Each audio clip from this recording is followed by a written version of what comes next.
Speaking of the press, and we talked about this the other day, there was an excellent piece at PJ Media by Matt Margolis today. And I covered some of this, but actually he was very thorough. The top 5 ways Obama attacked the free press. Now, if we're going to talk about a free press under attack, then let's talk about a free press under attack. And he points out, while media was generally very positive toward Obama, he wasn't willing to risk losing control in an interview while he was running for re-election, should a journalist actually try to ask a tough question. So to solve this problem, Obama went to local media outlets to do interviews. Now, why does this matter? Well, the reason's control. National media outlets would not be so open to ground rules for interviews, but local media outlets were another story. Local news stations don't often get the opportunity to interview the President of the United States. And they're far more willing to agree to ground rules, such as establishing what topics could be discussed or what questions could be asked. Obama was clearly more comfortable when he could dictate the terms of an interview. And by August 2012, Obama had done 58 local media interviews, but only 8 national media interviews. Even though the national media was with him. What else? The Constitution protects freedom of the press because a free press is a check on the power of our elected leaders. Obama didn't want this check, not on his watch, and made many efforts to rein it in. Early in his second term, Obama's, remember this, FCC proposed a new program that would have put FCC agents in media newsrooms, quote, to determine how stories were selected, whether there was bias in reporting, and whether critical information needs were being met. I'm quoting. These monitors would be placed not only in broadcast newsrooms, but also print media outlets that the FCC had no regulatory authority over. Because the FCC controls licensing of broadcast media, these monitors would have been effective intimidation tools, a constant reminder to the media that if the government didn't like what you were saying, your license to broadcast could be revoked. Now, who knows what would have happened had it not been for FCC Commissioner Ajit Pai, now chairman under Trump, who exposed the existence of the proposed program in 2014, causing outrage, including by me, on this program. So there had to be scrapped. Now that was fascistic. Did the media go nuts over that? No. Did the usual professors go nuts over that? No. Were the usual Democrats in Congress in front of the microphones and the Klieg lights complaining about our fascistic president? No.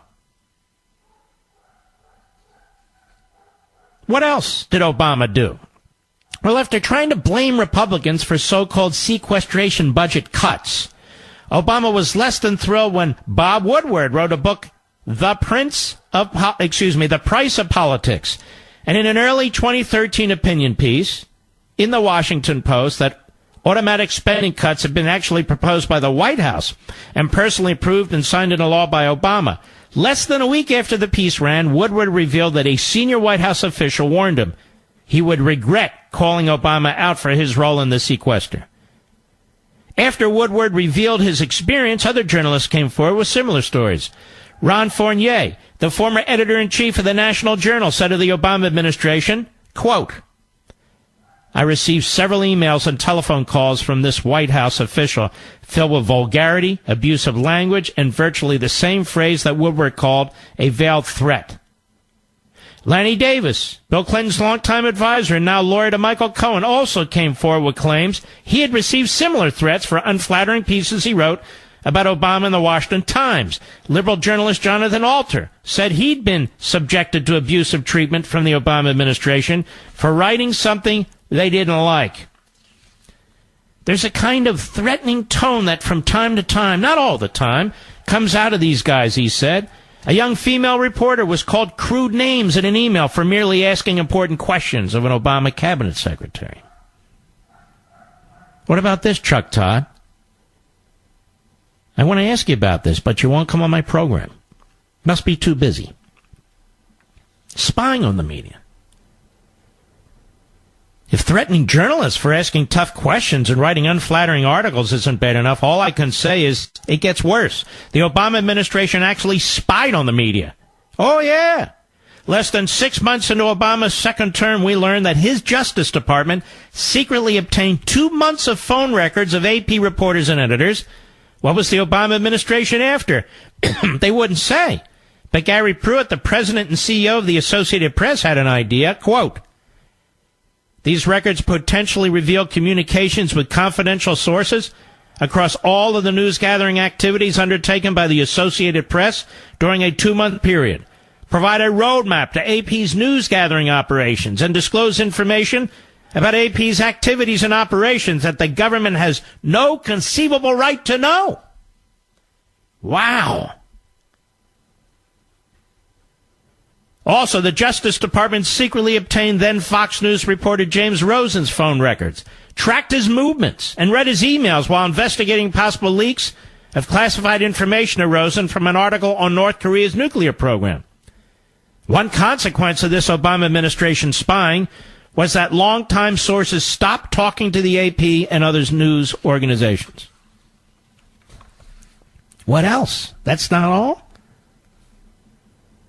For all of Donald Trump's mean words and use of the term fake news or enemy of the people, I think we can all agree that such things aren't nearly as bad as threatening and spying on journalists, right? Do you still think Barack Obama was an advocate of the free press? What if I told you he actually tried to put journalists in jail for doing their jobs? The aforementioned James Rosen, who was subjected to Obama administration spying, was also threatened with jail time when the Obama Justice Department labeled him a co-conspirator with one of his sources, who was charged with violating the Espionage Act of 1917 for leaking the information to Rosen.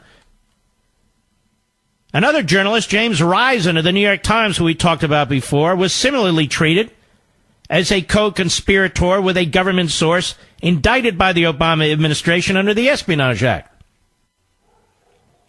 Risen was subpoenaed and originally compelled to testify against one of his sources.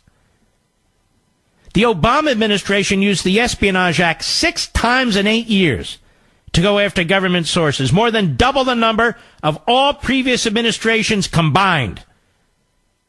Risen of the New York Times would later describe the Obama administration as the greatest enemy of the press freedom in a generation. Leonard Downey Jr., the former executive director of the Washington Post, said, the administration's war on leaks and other efforts to control information are the most aggressive I've seen since the Nixon administration. These are the facts. These are the facts. While they're trashing the current president. I'll be right back.